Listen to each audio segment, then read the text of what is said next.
Welcome, everybody, to another episode of the From Adversity to Abundance podcast. I'm your host, Jamie Bateman, and today I'm thrilled to have with us Dovid Feldman of Building Great Marriages. Dovid, how are you doing today? Hey, Jamie, it's great to see you. Terrific. Thank you. It's great to see you again, Dovid. We obviously know each other a little bit, obvious to you and me, but not obvious to the listener. Um, we'll maybe touch on that later, but you and I do know each other. But for the listener out there who does not know who are you today and what are you up to? Sure. So today changes all the time. I am a husband, a father of six beautiful children, and I'm a marriage therapist. I'm licensed here in the state of Illinois. I work with couples primarily, also with individuals, and my primary focus is based off of my personal conviction that everybody can have a great marriage and that everyone can do what it takes to be a good marriage partner and have a safe and healthy family, a great relationship. And one of my life's missions is to help people get to that place and for them to experience the joys and pleasures of being a husband and wife. That's very well said. I think you must have done this before. Um, that's great. Now, how long have you been a marriage counselor for? Well, I've been doing like ad hoc counseling and working with couples for, I don't know, a couple decades already. I officially got my degree about 10 or 12 years ago and have been working professionally in it for the last 10 years. Got it. Okay. Perfect. So I know there's a lot we could dive into. We're obviously not going to dive into everything as far as your personal experiences, today, but let's jump into your backstory. I know recently, I think within the last day or two, I read a Twitter thread that that you had put out there about some financial challenges that you've experienced back and in your younger life, if you will. Let me count the ways. There's so many. But even before that, I think I think it would be do us some good here to talk about Yeah, kind of maybe from college going sure. from there. Yeah, I love the idea that your podcast is about entrepreneurship because for many of us who have that calling, it's not like something that you achieve once in life and then you like finish it. It's like Sure. always evolving, I love and that. I have evolved so many different times. Even as you know, even if you're in your own business, and let's just say you call your company the same thing, right? And you're focused in the same niche, it's constantly changing, and you always have to reinvent yourself. You know, Absolutely. uh, I had a customer that was like my primary bread and butter for 5 years. I was coasting with this great Fortune 500 customer, Mm. and then all of a sudden the primary buyer, who was like my best friend there, decides he wants to leave. Mm. And all of a sudden I've got an office full of people, and I have payroll and all these things, and then boom, so you got to start all over again, or you got to start picking up the pieces from where you left off. You got to call up all those customers that you ignored because you had a primary customer. No, absolutely. No, you're absolutely right. And you look, entrepreneurship is not for everyone, and we make that very clear on this show. It has a Yeah, lot of perks for sure, but it certainly comes with its own set of challenges, and you got to yeah, be flexible and kind of figure some things out as you go along. So yeah. yeah, It's let's jump interesting. back. Yeah. It's interesting because my journey as an entrepreneur is very connected with marriage. Many people today start with with their get their finances in order first before and men and women are doing this today. Uh, for a lot of people, or for some people, perhaps foolish people like myself, I got married first with absolutely no idea of what I was. I was convinced that I was going to become a guitarist and play in music in wedding bands and stuff like that. Just totally, totally Sure. crazy. And Well, what? yeah, no, that's interesting because and we don't have to spend too much time on it, but that whole question of should I follow my passion? A lot of younger people, frankly, think, oh, I should just follow my passion, and then the money and happiness will flow from there. It all just rains down on me. And my own personal opinion is, yeah, you should certainly do something you enjoy. But at the end of the day, really, you should follow where the opportunity is. But so Totally. I'm curious to get your thoughts on that. Looking Yeah. back, the music thing didn't work out. What are your thoughts on that Listen, advice? I was one of those people that, originally I wanted to be a rabbi living in Israel, and Hmm, then I wanted to be a musician, and I was doing anything I could to avoid like corporate America. sure. I was a liberal Grinnell college grad in Iowa, and I just hadn't. I was like was suffering from Peter Pan syndrome, where I just didn't Hmm, want to bite the bullet. And eventually I got married, thank God. My wife had a lot of patience for me. But, as I told my son who's getting married soon, the second you get married, the clock is ticking. There's only a certain amount of months that are going to go by, and not in years. The clock doesn't tick in hmm, years. It ticks in weeks, days, weeks, and months. And there's a certain amount of months you have before you got to get your act together. So at some point, after trying all these other options, including music and multi-level marketing and all these hmm, things, substitute teaching, I decided to go to computer school. And this is back in the mid 90s. hmm. And I went to a 6-month coding camp, and got my first job. It was my very first job was for $24,000 a year. And it was just a very funny experience, just that too, because I was so nervous. I went into this place that was supposedly hiring, and I Hmm, came in, I brought my cover sheet and my resume. hmm. And on the cover sheet, I only had my name. I didn't have any other information on there because my resume had all my contact information on it. But I Sure. forgot to give them the actual resume. So I only gave them the cover sheet. Wow. And now back then there were no cell phones or anything like that. So, Right, and there right. wasn't internet or anything like that. I walked into the place. So anyway, I hadn't heard back from them. Surprise, surprise. Right. So, so 2 weeks later, I go back in, and I just, I wanted to do it in person. I know that sounds Sure. crazy today, to go Yeah. actually to an office, up the stairs, go to the front desk, Yeah. introduce This is yourself. very, very aggressive. No, just kidding. And the secretary looks at me and she says, "Are you Dovid Feldman?" And I said, "Yeah." She goes, "Stay right here, stay right here." So I was shocked, and all of a sudden the boss comes out from the back, and he says, "We've been waiting for you to come back. We had no way to get in touch with you." Wow. So, he's like, "Now let's go to the back." And he's like, "Sit down. Can I get you a cup of coffee? Tell me about what you can do." I mean, he didn't even Right. have my resume. Hadn't, right, right. He must have, yeah. I've heard stories of people applying to college with just, with a one sentence application One saying, sentence application. yeah. Yeah, it was crazy. So I got my first job in like data analytics, and I really hustled, I really hustled because I had a family, and there's nothing to get you to move and motivate you more than having a wife with a baby on the way. Sure. And, I really hustled. And within my first job was like for 24,000. Then I moved to another company making like 45. I went up to about 80,000 there. And then, um, after that, I've been working about 4 years. And I realized that I had reached a ceiling. Hmm. As an employee, I had reached a ceiling, and there's nothing wrong, but I just I was living in New York, even Hmm. back then in the late 90s. Hmm. 80,000 wasn't going to get me a down payment for a house and get my kids, Sure. Jewish schools and kosher food and all the things that we needed. It just wasn't going to happen. I mean, 80,000 then might be 200,000 now or 150, Like, but it's New let's say, York. But it's yeah, New York. exactly. Yeah, yeah. Houses back then were still 400,000, and back in Yeah, where I was living, and it just I needed a lot more. And sure. so I had this opportunity to become this computer consultant at Merck Pharmaceuticals. And this is Okay. when the internet was just taking off. So Sure. this is when they were all making their websites, and they were all like, Hmm. "Oh my gosh, you've been here before. Let's show them something you looked at once before. Wow, that's like the coolest technology." And people were Right. still using mainframe computers, and they were looking for young programmers that could take Hmm. them to that next level. Got And it. I took that opportunity, and was really scary because it was like a 6-month contract, and I was going to be making $100 an hour, which is basically the run rate of $200,000 a year. So a Okay. huge boost Sure. salary for me. Yeah, Huge. that's a lot of money.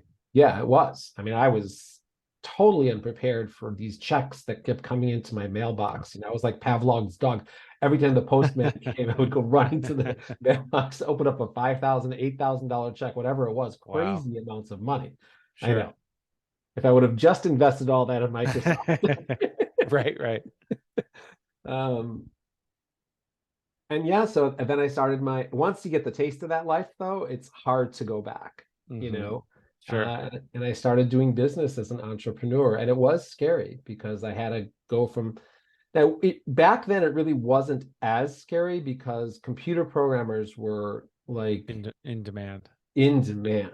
Yeah. Yeah, I remember when I chose to move from New York to Chicago, I bought a house here first without even a job. And my dad said to me, like, how can you afford the mortgage? I said, don't worry, it's not a problem, you know?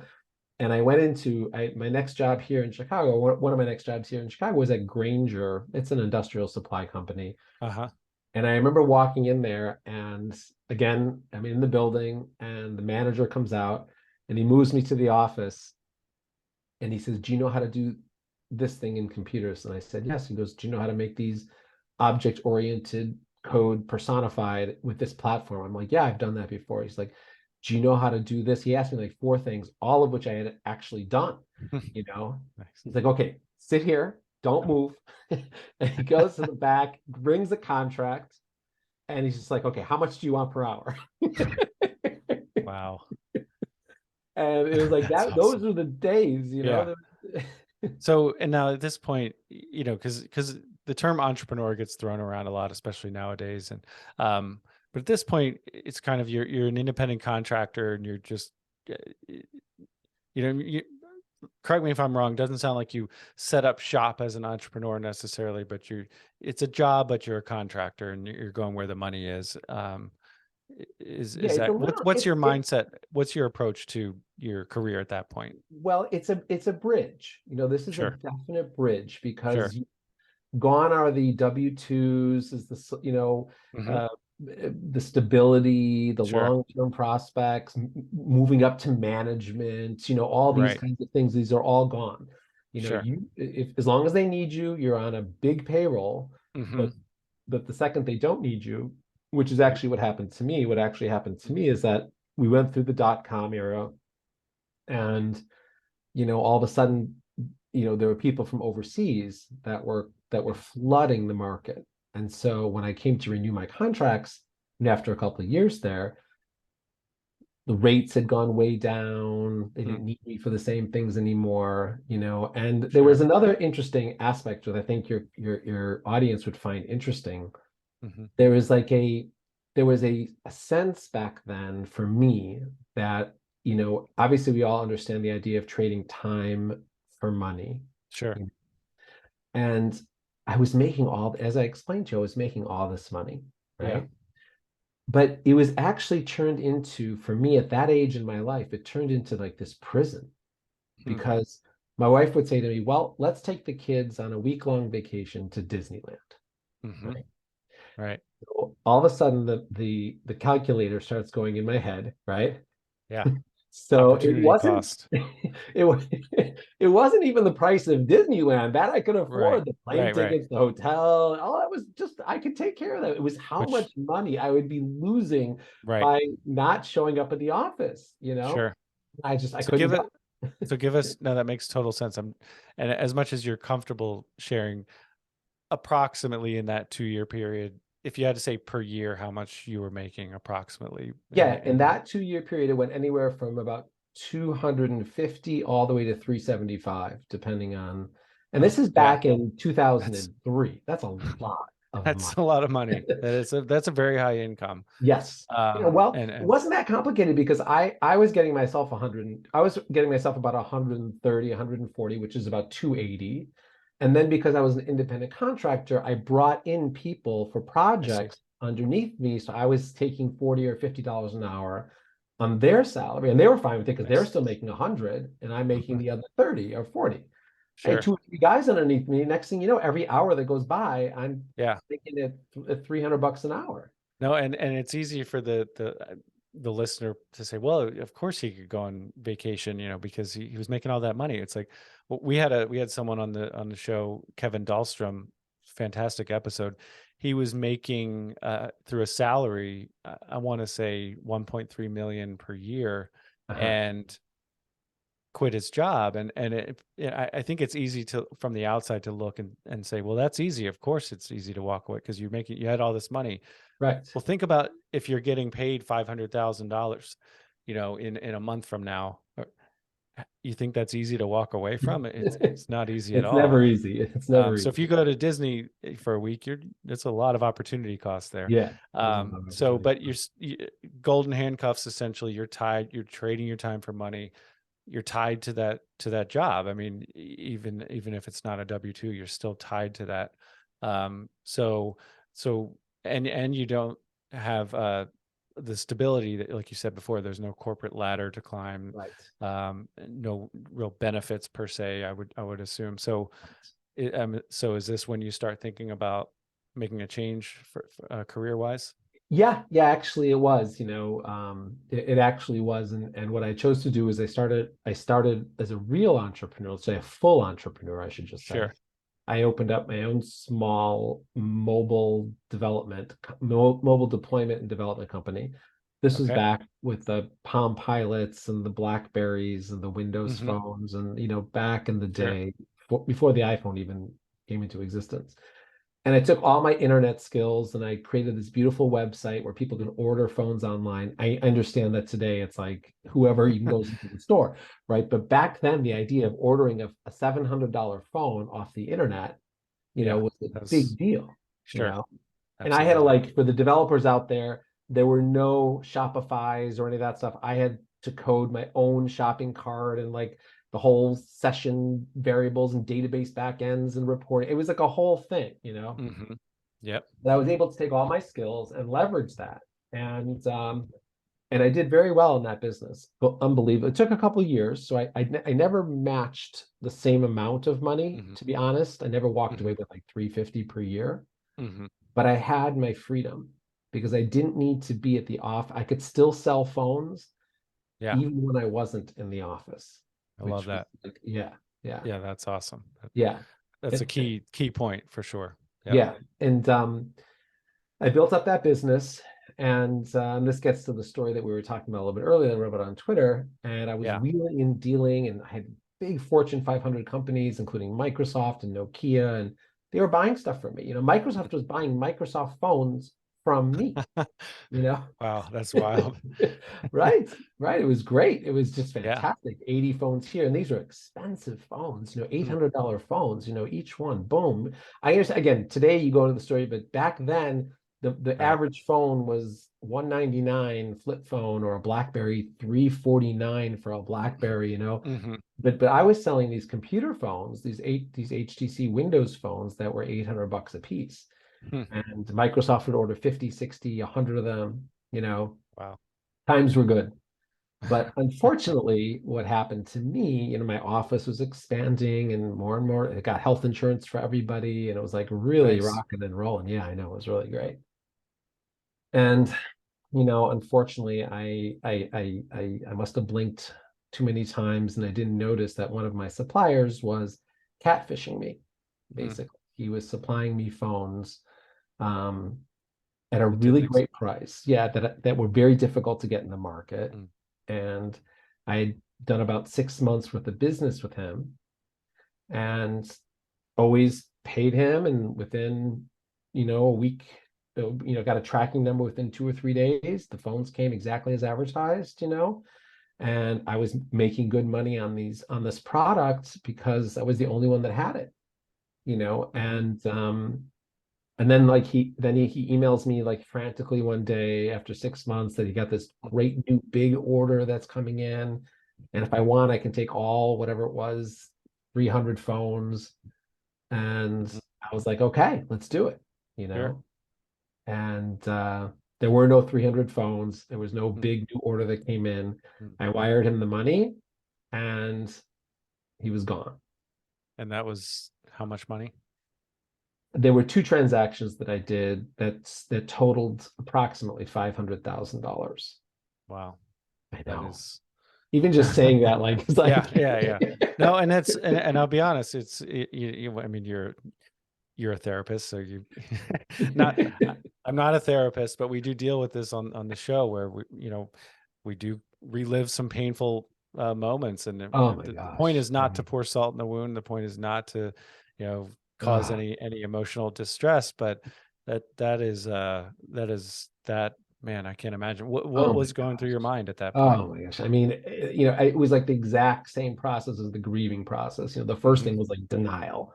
Sure. I was like, oh, maybe I'll get it back, or maybe he's just out of town, or maybe his phone doesn't work. Right? The guy's cell phone, his Right. phone doesn't work, Right. and then days go by and days go by, and there's no tracking number, there's no response to any of the emails, da da da da. And then the people in my office started getting involved. And then one of my office ladies looks up this guy's name, and it turns Hmm. out that there was a news report about him that he was just indicted for like this major fraud Wow. for not with me, it was with Hmm. somebody else. He only stole 500 from me, he stole 10 million from another person. So Wow. he got Yeah. indicted for that. And it was like the grief that I experienced was I can still go back there to this moment, Mm. because as men, it's like we put everything into our businesses. We just Sure. It's are, it's it's your identity, right? In a lot of ways. yeah, Um, so your uh, identity and your soul, like your soul, blood, sure. sweat, and tears, Yeah, your absolutely. family, your safety, Sure. And then all of those things are that every bit of your world is rocked in that regard. Um, so for the listener, and this is maybe not the easiest thing to do, but what could or should you have done differently ahead of Oh, time? oh yeah, no, no. I do not, I do not claim like total victim Mhm, here. I was not nearly as cautious as I mm, needed to be. I was mhm, making so many deals and so much mhm, money, and so much of mhm. that business was based on trust. Sure. Today, even back then, there wasn't the lookup tools and the stuff that we have today. Sure. You know, there's so much, everybody knew each other in that business, and Hmm. um, there were clear red flags. Like Hmm. now, I would hope I would Hmm. not fall for that at all, but Sure. there were clear red flags at the time that I just ignored. And I Mm, wanted to ignore them. I wanted mm, to ignore them because every time I wired this guy money, he kept on giving me these great mhm, products that nobody else could get, mhm. And it was like I felt like, wow, like what a window of opportunity that I have with him. And he was always Sure. available. But like if you want to know in particular, that alone, the fact that that alone was happening, that I was, getting these products from this guy, that alone was a Mm, red flag. mm. When things are, I hate to say the same Too old good thing, to be but true. Yeah. it's Sure. always the same thing. When things that, maybe I was too greedy, that I just didn't see, Sure. I, I've toyed, of course, my gut reaction is not greed. I had an office full of employees that needed to get paid, and I had Sure. responsibilities. I wanted to grow my business. I thought this was my window. Everybody's got that shining moment. Bill Gates, when IBM came and said to him, "Oh, can we license this or buy it?" He said, "License instead." Is he being greedy? He built Microsoft, off of that Right. choice. Right. So I thought, this was something that This was going to was really help me grow. sure. Yeah, absolutely. No, it makes total sense. And look, I don't making money is a good thing in my opinion. Certainly anything like that can go too far, obviously. But I'm a capitalist. I mean, I'm an entrepreneur. It's making money is good, and helping your employees is a good thing. Growing your business is a good thing. Yeah, So, yeah, I think this could have happened to any one of us. yeah. Um, Yeah, and other things like when I looked for his address, it wasn't like it wasn't like an established place. I mean, it was there. There was an office in a building, but it wasn't. mhm, There were now that I look back, like now that I do business, I still mhm, do a lot of business with large corporations in my phone business because I still have that on the side. mm, It's not okay. as big as it was before, so it's not as much. But now Mhm, I only do business with like Fortune 500 large companies that I sure. know, I don't do this anymore. None of this stuff. Sure. I never just send off a wire to somebody who I met off the internet. Like that does not, Right. I guess when I Sure. say it like that, it sounds so Yeah. stupid, but back then that's what everybody was doing. Sure. Well, and he'd produced before on a lower Yeah, level, right? Over yeah, time. So he created that element of trust yeah, and proof of concept, I guess you could say. sure. Um, So how did you rebound or rebuild? What happened after that major loss? Yeah, for sure, for sure. As I say in my tweet, the first thing I did is I lived on the couch for about 3 weeks. I did not get off my living room couch. You Yeah, couldn't peel me off with a peeler. I was just couldn't move. But I decided I made some like major life choices at that point mm, because being an entrepreneur takes a toll on your personal sure. life. And it's very easy to get out of whack of family and life. Hmm. Yeah, One thing I did, which I'm sure your audience is familiar with, is I decided to read Tim Ferriss's book, The Four mm, Hour Work Week. sure. Absolutely. And I shifted like everything. I just decided I'm going to put in my hours. I'm going to continue going to work, but I'm going to put boundaries around how much effort Hmm. I put in because Hmm. I realized that no matter how much effort I put in, everything can be taken It's away in a snap of a finger. sure. And there's always more effort to give. There's always more work to be done, right? It's never Oh, enough, totally. right? It's never enough. So I Sure. started to spend time with my kids in the morning. I started making them breakfast every single day instead of rushing off to work. I came home and Hmm. had dinner with the family, which I hadn't done in years. Hmm. I took entire summers off, and these were some of the best years of my life. Hmm. Instead of being in the office, I said, Hmm. okay, I left it to the couple people that were there. My office, unfortunately, I had to fire a lot of people. I mean, this had Hmm. real consequence. I had to fire a Hmm. bunch of people, Wow. let go of a bunch of people. It was really sad for me. Sure. And we scaled down tremendously. And I took summers off. I just Hmm. went up to the Catskills with my kids. My kids were at the age of going to camp. I decided I'm going to camp with my kids. And again, this is all an entrepreneurial spirit. I called up the camp and I said to them, do you guys have a boating program, like a water skiing boating program? They're like, no. I'm like, okay, well, I've got a good idea. How about if I come up to camp with my wife? I'll bring the boat. You put me up in one of the adult, cabins, Hmm. and I'll run the boating program for the summer. And they're like, wow, that sounds great. Now the thing is, I didn't have a boat. I have a boat. I'd never done this before, so I drove up there. I had to get a little SUV because I didn't have an SUV either, so I had something to tow the boat. I uh, I got an SUV. I drove up to the Catskills. Went Before I went to the camp, I went shopping for a boat at the local marinas, picked up this $5,000 20-foot boat, hooked it onto the back of my car, and drove to the camp and acted like, oh yeah, here, Yeah. Captain That's awesome. Dovid. Yeah. That's great. I love it gets to the point of, there's that fine line between, fake it till you make it versus having confidence that you can do something. And I think every entrepreneur kind of walks that line a little bit at some point. Um, if you're not blatantly lying and saying, no, I've been captaining boats for decades, Yeah. well, that's one thing, but to say you could deliver the service, that's a different Yeah, totally. statement. So yeah. And I was, my father we were raised on Lake Michigan here in Illinois. So I had done a lot of boating when I was a kid. I knew how to drive a boat. It just, and like you said, I didn't present myself as an official instructor, but I said I'm willing to, Sure. be that guy. And Right. so it turned out to be Yeah. great. I did it for the next, 4 or 5, maybe 6 summers in a row. It was wonderful times with my Hmm. family, and I was running my business from a smartphone on the Hmm. boat, and then you do things that that can make if this isn't why you go into become an entrepreneur, what's the point? I wanted to Sure. live life. I wanted to take advantage based on what had happened to me. I felt like I pressured to live my life now, and not That's yeah, that's a really yeah, good point. Yeah. So just not constantly delaying and, oh, when I have this pile of money finally, right, stockpiled, then I can start living my life. And totally. at that point, your kids are 30 years old and Oh yeah, and you can't even get on a pair of water skis at that point. It's too right, late. right.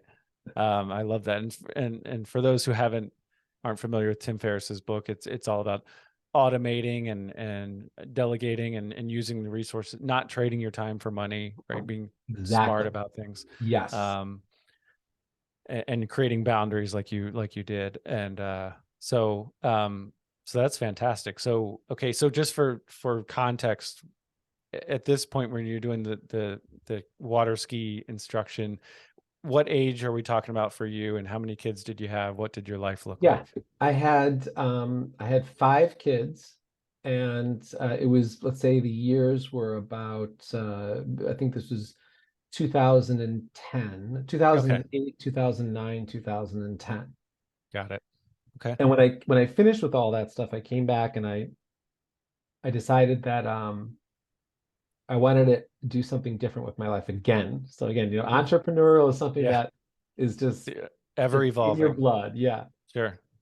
And I was kind of tired of, dealing with, technology and everything like that. And I chose to um, I chose to focus on relationships and Hmm. people. And I'd always had a desire to, and I'd always had been, I have always been working with couples and people Hmm. and, families. And I decided to formalize it. So there's a local university near my house, and Hmm. I looked at there's night classes, and I said, maybe I can get my master's degree, Hmm. you know, and I started going, and it wasn't easy because you gotta I'm running a business. I'm a father of six, 5 and 6 kids, and I wanted to do this, Hmm. and so I signed up to become a very interesting tale, which I've spoken about before, which is, I think, very inspiring for people, especially people later in life that are trying to make some serious decisions. Yeah. I think I was on 40, I think I was on 42 or 43, and I was contemplating this master's degree program, Hmm. and I just didn't know it was going to be. By the time I got my official certificate where I could actually be licensed, it would be about 5 years Hmm. between Wow. the classes and the internship and the this and that. So Sure. um I just was lost. I didn't know it was like 5 years. I mean, that's crazy. Sure. So I turned to the wisest person I know, my father, Hmm. and I said to my dad, I shared with him, I opened up my heart and I said, I really want to do this, but I just 5 years, it seems like Yeah. eternity. I don't know if I have the strength. So my father said something, it didn't take him more than 2 minutes, and he said something very powerful to me. He said, is this something that you can do? Like, are you going to turn your life upside down by doing this, or is this something you can actually do? I Hmm. said, no, if I put myself to it, it's going to be a sacrifice, but yes, I can do it. He Sure. says, okay. And then he said, okay, is this something that you enjoy doing? And I said, yeah, actually, I love the topics. I've looked through the courses. They all seem really cool. The university's got great reviews. I met people who graduated that said they loved the program. So he says, so you would like this. So you can do it and you'll enjoy it. And I said, yes. He says, then you only have one question to ask yourself. And I said, what's that? And he said, well, you're telling me that you'll be fully graduated by the time you're 48 or so. Hmm. And I said, yes. He says, well, then the only question you have to ask yourself is, when you're 48, do you want to be somebody with a master's and license degree in family and marriage therapy, or don't you? That's all you have to ask. It's Because you're gonna be pretty simple. yeah, he says you're gonna be 48 anyway. Sure. So who do you want to be when you're 48? Yeah. So imagine your Love life that. at 48 having this degree, and imagine how you're going to feel at 40, because because this is old man's wisdom. He was like Sure. approaching 80 years old. So he's looking at me and Sure. he's like, he sees all of time completely differently, you Hmm. know? And Yeah. he's just like, you're going to hit 48. I was 48. You're going to hit 48. Who do you want to Right. be when you're 48? Yeah. No, And I was like, I love that. yeah. Um, I'm actually trying to get my daughter to provide us a 2-year vision right now. Yeah. What does your life look like when you're 18? Um, so, and so obviously you decided that you wanted, when you turned 48, you wanted to have the license and be certified and legitimate, I guess, if you will. Yeah. And Mhm. but so what, that is very sage advice. I mean, that's there's just You wisdom apply it there to your life. You have to be older to really to to see. really see it. Sure. Yeah. Yeah.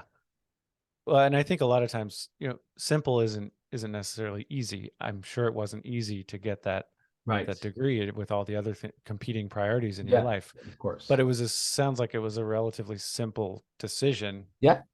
to Yeah, I just had to pursue that. go and show up and do the work, and it wasn't like I didn't Yeah, need to move anywhere or quit my job or anything like that. I just needed to, grind, you sure. know?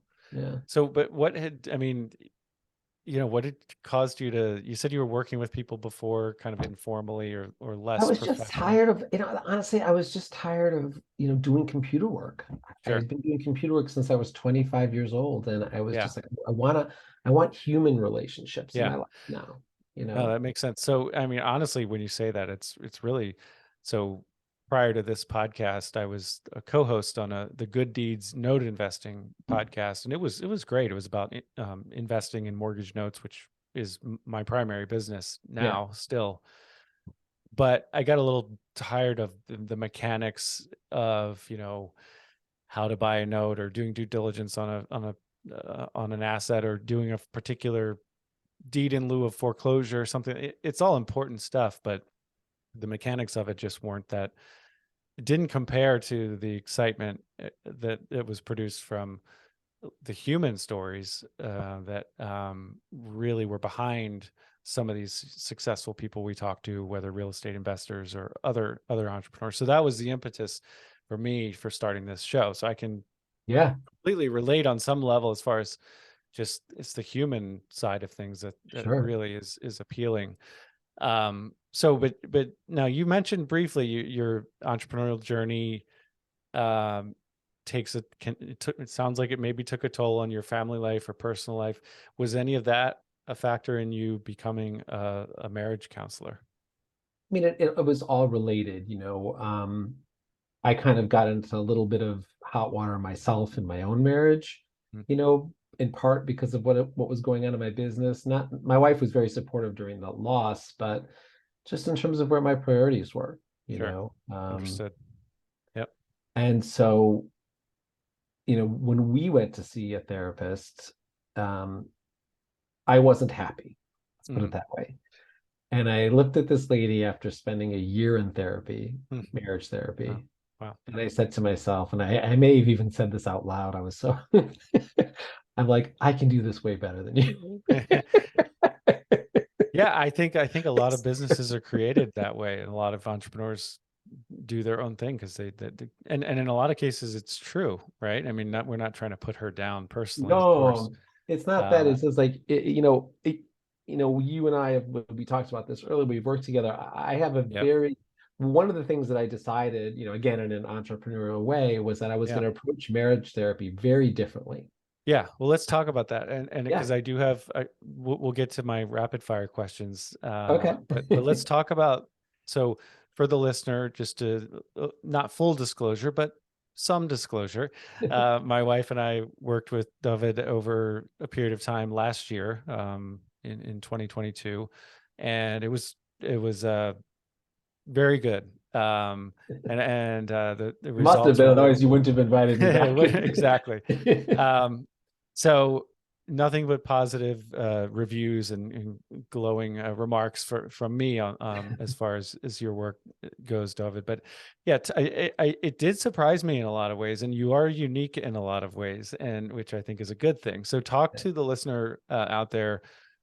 How do you approach marriage, counseling, and how do you approach Yeah. your business as compared to maybe other therapists out there? Sure, sure. I mean, yeah, for sure. So traditionally, everybody, most of us are familiar with either therapy or marriage therapy, which is colloquially known as talk therapy. And what happens is that usually in many circumstances, the wife drags the husband in to see some sort of counselor in an office, and they both start opening up about what's wrong in the marriage, and the counselor tries to figure out how to fix everything, and it's all beautiful. Listen, everybody who's in the health profession, it's all beautiful, and God bless everybody for sure. Hmm.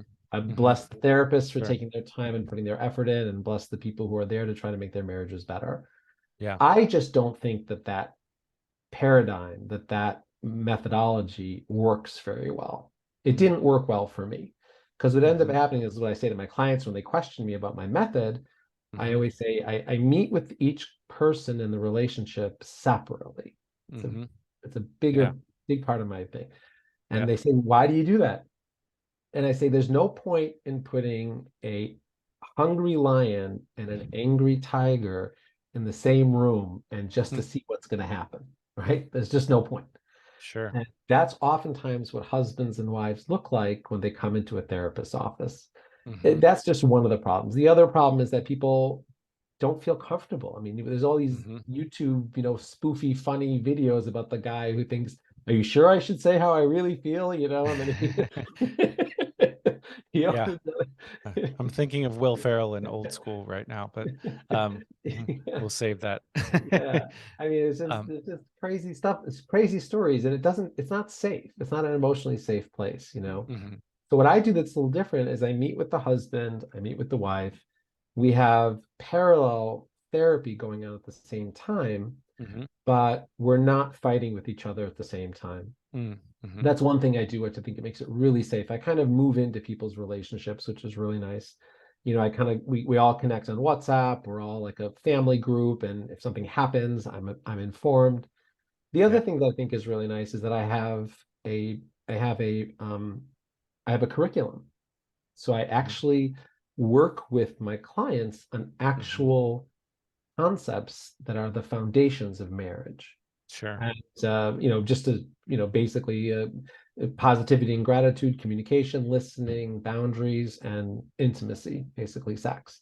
And these five pillars are the foundation of what's a good marriage. I like to say that marriage is more about what you do than how you feel. Mm, And if mhm, I can work with you and your wife, or you and your husband, on doing some basic, they're not they're not complicated, but they can be difficult at times, as you know. Some basic actions and take basic activities, you're going to definitely feel that massive increase in intimacy, connection, trust, communication for sure. Yeah. No, of course every relationship is different, and I don't pretend to know everyone's challenges or anything like that. But I mean, what surprised me was how quickly we were able to make progress in certain areas because you take such a practical approach, because you take such an action oriented approach. And these things initially just, I don't want to give away all your secret Yeah. sauce, but initially may seem trivial, if I'm being honest, Yeah. where it's like, well, what's that going to do? Right. Okay, great. Getting her flowers on, or Yeah. the Right. appreciations, right? We would send just text messages or WhatsApp messages with well written appreciation messages. So okay, fine, I'll do it. you Right. know, Yeah. but the reality is it really goes a long way. And I do remember, and not to get into our relationship too much, but I remember you using the analogy or metaphor of an archaeologist uncovering a city, and really what the foundation of all the structures is there. We just need to dust it off. And so Totally. there's a lot um, that can be accomplished very quickly in your approach, is what I would say. Oh, yes, yes, yes. I Would call you my agree with that? program, yeah, yeah, no, yeah. My program's called Recreating Intimacy. And I don't call it creating intimacy. Mm, Because if you're married, the yeah. intimacy is already there. Mm, And that's what I always hmm. try. I'm a very marriage positive. This is another difference. I don't, Hmm. when a couple comes to me, Yeah. my job is to keep them married. I Mm, do not entertain, we're getting divorced. Da, da, da. hmm. No, that's not how you don't work. You may think that, but I don't think that. Hmm. Sure. And so, my job is to help you recreate the Hmm. intimacy that's already there. You're already in love. There's a reason why she fell in love with you. She Hmm. likes a dozen things about you, and you like a dozen things about her. Let's Sure. just bring that to the surface where it belongs, and then you're going to see. Oftentimes, a lot of the problems that you came to me for don't even you get confused as to why you even Why are we talking? So basically, you work yourself out of a job. I don't know. That's exactly right. That's right. Well, I have a line that says, "When you feel like I ripped you off, I've done my job." That's hilarious. That's funny. Yeah, one of the things that just came to mind was something I learned in psychology 101 back in college, which shocked me at the time. And I'm curious to get your thoughts. I remember learning that, if you smile, you actually become happier. Now, Mhm. this might sound either obvious or crazy, I don't know, but at the time it blew my mind because I always thought of a smile as being a result of being happy, A right? And so response. Yeah. a response, yes. And so, but it can go both ways. And so if you smile, you Of actually course. change your emotion. So I'm curious, what do you think about that? I mean, again, a lot of people say fake it till you make it, right? Which sounds Sure. similar to what you're saying. You put on that smile, and then, sometimes if I'm on vacation with my kids and it's hot and we've driven past the place, or the place we went to was supposed to be closed. So I say, okay, we're on vacation. Everyone put on their happy face, in the car, and everyone has to start smiling, Sure. And so I think that applies. Again, I just want to point out a subtle detail here. Sure. Our natural state with our spouse is smiling. We're not faking it. The fake is when we don't smile. Hmm. That's Okay. that's the whole crux of my program. Hmm. When you come to me with pain, angst, bitterness, resentment, Hmm. disappointment, heartache, that's Hmm. the fake. Hmm. That's the result of a few poor decisions, the stresses of life, problems with the kids, maybe your job isn't going so well. That's not how Hmm. you really feel about your wife. You love your Hmm. wife.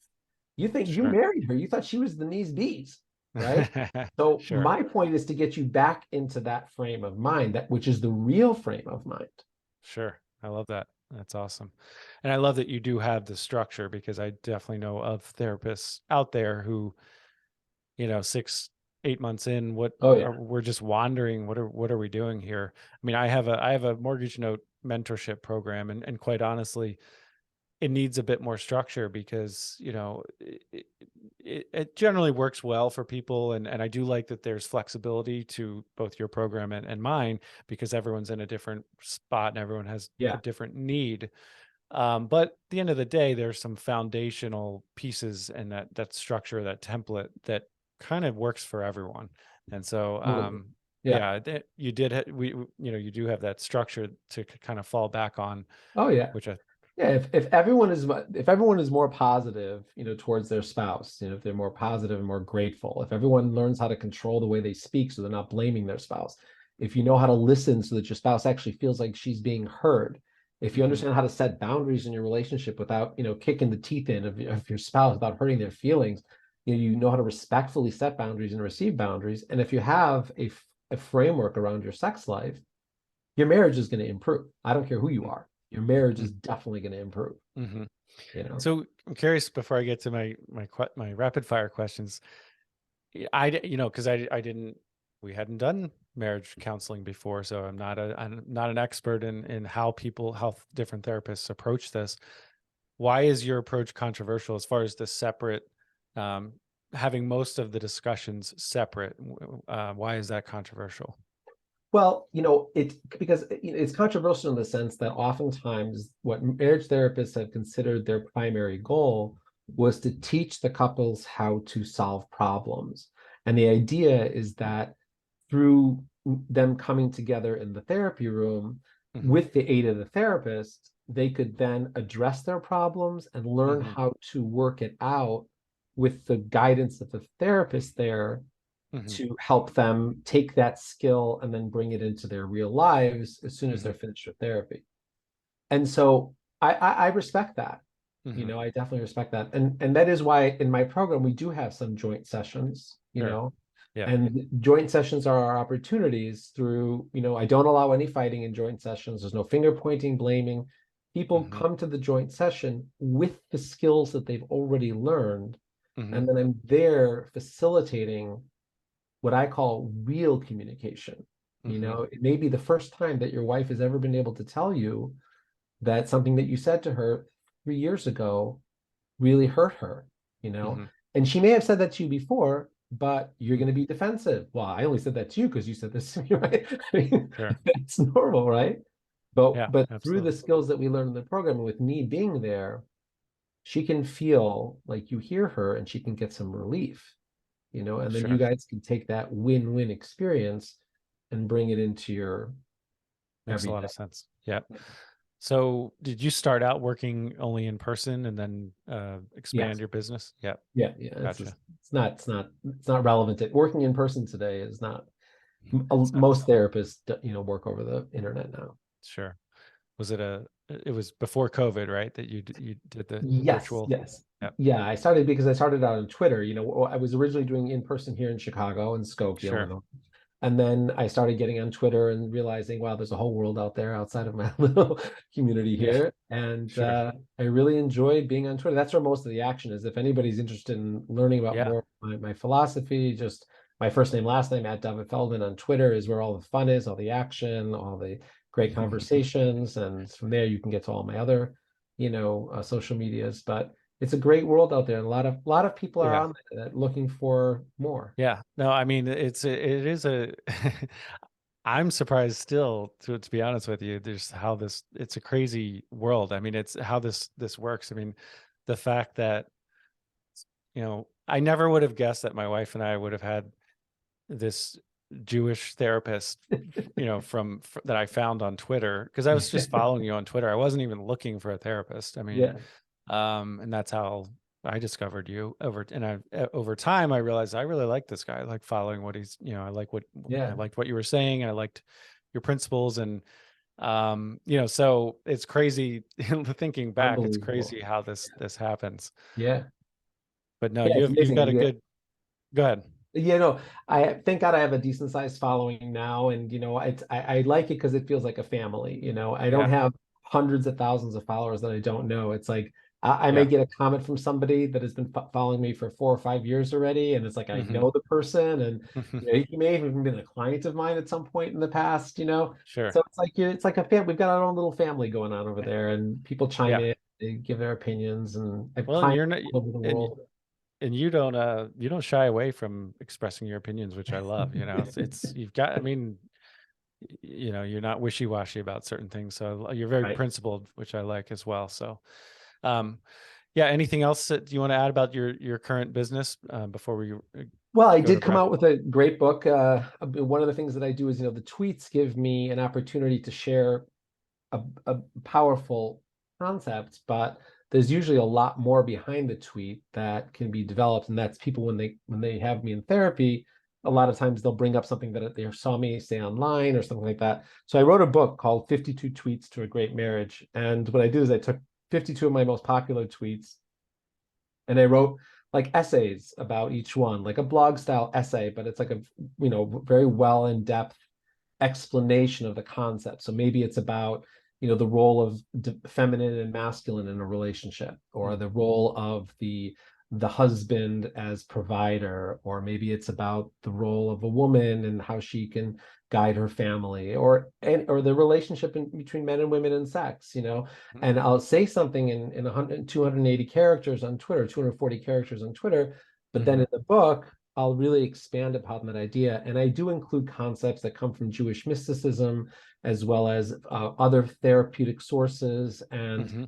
stories, from my clients. So it's a fun read, and it's broken down into 52 chapters. You can do one a week. You can learn it with your Sure. spouse, and it's just a lot of intellectual thought and some deep meaning and some fun stories. So it's great. Yeah, that sounds a lot like how you approach your business and your therapy as in general. It's very deep and well thought out, but it also has a very practical element Mhm. to it as Yeah. well. And your wife works with you as well a little bit, is that right? Yeah, it's see the program that we have. One of the nicest things about the program, I'm sorry I forgot to mention this, is that my wife works with the women. So when if you come out as a couple, you get those sessions with me, but then the women get 3 separate sessions with my wife, who is a mind body somatic healer. So she's really great working with women, especially for women who are emotionally stuck or have some trauma. And that trauma could be from anything. It could be from a childhood wound. It could be from something that her parents happened at home, or it could be quite honestly from you. That Yeah, happens, and she doesn't want to, but women working with other women, especially getting back in touch with their intuition and their femininity, and kind of how they're feeling about things, is very healing and helpful for sure. a relationship. Yeah. Makes a lot of sense. All right, you ready for some rapid fire questions? Let's go. All right. What do people misunderstand about you? People misunderstand that because I appear as a Hasidic Jew, they don't realize that for the first 25 years of my life, I was not. I was a regular secular person that grew up and went to public school and college.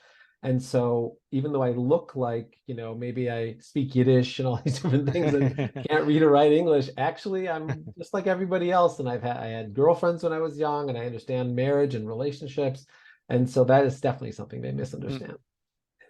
This is the first time we've had that answer. It's great. Great answer.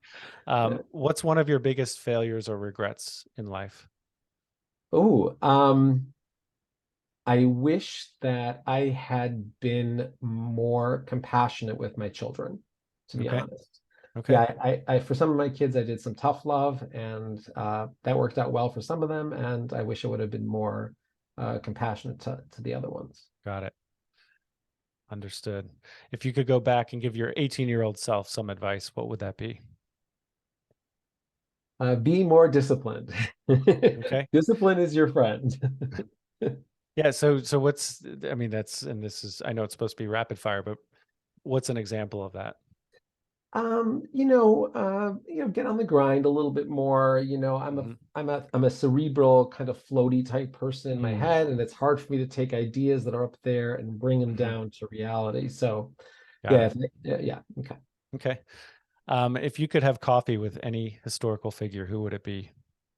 I would choose the Lubavitcher Rebbe, who is my Okay. spiritual guide. Yeah, Okay. yeah. If you were given $10 million tomorrow and make up for that 500 grand you lost, what would you do with it? No, not a business. It's just here's a check for 10 million. What would you do Yeah. with it? Well, I would help right now. We're trying to build our community out for for kids' schools and stuff. My wife and I have a big push towards education, and we focus a lot on helping kids, get a better education so that they today, as you look around public schools, what's going on. So we Sure. would definitely spend some of that. I also was a volunteer teacher myself. So I love the idea of helping children, have a good relationship with learning and growing up in a safe environment. Love that.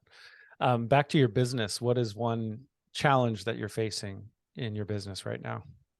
I would say systematizing and expanding. So I kind of have reached this balloon where it's kind of in a certain area. Hmm. And if I want to take it to the next step, as you know, it's if I'm just a therapist, I have to put Hmm. systems into place to really be able to spread my word to other Sure. people. I can't do everything myself. So that's definitely an Yep. area where I'm kind of bumping into right now. Got it. Maybe this relates, in your opinion, what's one of the most important personality traits that is needed to be successful in your industry? Integrity. Integrity is definitely one of them. Yeah. I love that. Yeah. Yeah. Um, Perfect. How about a book besides your own, another book? You've mentioned a couple books. What's one more book that you could recommend? Can I do two or just one? Two is perfect. Okay, so the two books that I always recommend to my clients, there's two kind of books they kind of parallel each other, but they're the Hmm. opposites. And one's called No More Mr. Nice Guy by Robert Glover. I think Okay. you read that. I should have. I need Yeah, to so now. yeah, and that's all about learning for men, learning how to set boundaries and learning how to establish yourself and what your needs are and how to express yourself in a confident way. And then Sure. the opposite book, which is equally as important, is called The Way of the Superior Man by David Deida. And that actually focuses on how to be a leader for others. So it's not so much about you stepping up for yourself, it's how to Hmm. show leadership for your wife, for your children, community, and family. The Mm, Way of the Superior Man. Those two books, if you love it. get through both of those, yeah. Awesome. Great. Now, with you, this question may be very applicable. If you could start another business tomorrow, what would it be? I did actually start another business, and by the Oh, way, sweet. yeah, this will be a fun one to talk about real quickly. But about 5 years ago, a good friend of mine introduced me to wines, to all these different types of wines. Uh-huh. And I started getting very passionate about red wine and Mm, like where they come from. And there's a lot of Israeli wines that are coming out now. mm. And I said to my friend, I want us to do something in this. So years went by and we had this opportunity to become wine distributors. So we opened up a wine Nice. distribution business here in That's Chicago, awesome. and we have a branch now in Florida, and we're bringing in tequila from Mexico, and we're doing Oh, like all wow. this. Yeah, it's a lot of fun. He does most of the work. I don't have time to do all of it, but it's a lot of Well, fun. no wonder my wife liked working with you. She loves red wine. So, Ah, okay, we'll have to send you some. um, there you go. Um, financial abundance. What does it mean to you? What has it meant in your life? Sure. What does it mean to me? It means to me the ability to, you know, spend my time on creative and important pursuits that go beyond paying the bills. That's the definition for me. What I really feel financial abundance is really all about, which I think is a little deep here, but why not, is when I let go of my concern and frugal, kind of born from not having my limitation mentality, my limitation Mm-hmm. mindset. So Mm-hmm. for me, abundance isn't necessarily amount of money in the bank, although that always Mm-hmm. helps for sure. Sure. But Yeah. I've met, just to be honest, as a Yeah. therapist, I've met people who have lots of zeros in the bank and are Mm-hmm. still trapped in the mindset that they penny pinch. And so for me, true abundance is when we can trust in God and we can trust in our experience and life itself, that we can let go of the bag lady syndrome, as they call it, and really learn to have confidence in our financial state. Love that. It's fantastic. Mhm. Um, what is one question that you wish I had asked that I have not asked? Um, this is a good one since I'm a marriage therapist. What has been the role of your wife in helping you succeed in your career? Dovid, what has been the role of your life in helping you succeed? The role of your wife in helping you succeed in your career? Yeah, it's a great question. Great question. Thank you. I came up with it all on my own. um, we're a team. She was a stay-at-home mom for many years, and she's always been there for me. And when I say been there for me, it's not just that she holds down the fort, which she does, but she has always been somebody who I can talk to and lean on in hard times. Mm, And that's not easy for women because financial security is one of their most basest fears. And through all that, my wife has always believed in me, has always encouraged me, has always been there for me, has always helped me get back up, and has always given me the confidence to do what I always want to do. So, yeah, that's been a wonderful thing for me. that's great. Um, yeah, it's hard to put that in words, the Yeah. importance of that. That's fantastic. Well, as we wrap up here, this has been fantastic. I feel like I got a free therapy session myself. Um, so Of this has been course. really, really good. Where can our listeners find you online? Yeah, I mean, the easiest way, like I said before, is Twitter. And if you want to see all the action, it's Dovid, Dovid Feldman. I'm sure you'll put the links in the Yep, in the show podcast. notes. Yep. And then I have a great blog at dovidfeldman.com. So I have a website, wonderful website. It's got tons of articles. A lot of what I do with my clients is actually there available for people to get into. And I have master classes, blogs, podcasts. I have some TikTok and YouTube. Oh, nice. But yeah, you go to the website and you'll see everything. Fantastic. Well, David, this has been really, really good. Thank you, James. Been a real pleasure. Yeah, absolutely. So thank you for spending your time with us. We appreciate it. God Uh, bless. Thank you. and to the listener out there, we thank you for spending your most valuable resource with us, and that is your time. Thanks, everyone. Take care.